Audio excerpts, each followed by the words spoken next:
Kukinga, mtoto mdogo anaweza kukingwa ili asiwe kiziwi.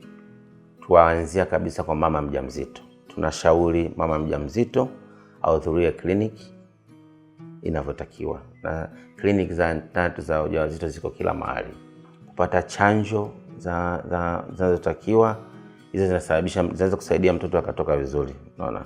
Na mtoto anapozaliwa kuhakikisha anapata chanjo zile za magonjwa ambayo yanaweza kuzuilika kama surua, uti wa mgongo, apate chanjo vizuri ili aweze kuzuia asipoteze usikivu, asipoteze hali ya kutosikia. Watoto wanaozaliwa kwenye familia ambayo wana historia ya kutosikia ni vizuri waangaliwe mapema ili waweze kusaidiwa isi hali kawa mbaya zaidi. Alafu kuepuka mazingira yenye kelele sana inaweza kusaidia pia kuokoa masikio yenye kelele sana.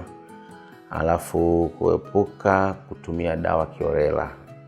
Kwa hiyo dawa na shauri zitumike kwa ushauri wa daktari, sio mtu unaenda unachukua tu unatumia, unaona. Kwa hiyo ni kifupi ni kwamba zile sababu kuzifanyia kazi, sababu ambazo tumezitaja, unaona, kuzifanyia kazi kwa uangalifu, kufanya early check up mapema, kuangalia itasaidia kuzuia hiyo hali hata kwa watu wazima. Kwa taarifa, elimu na ushauri, tafadhali piga simu bila malipo kwenda namba 199. Ujumbe huu unaletwa kwako na Wizara ya Afya, sehemu ya elimu ya afya kwa umma.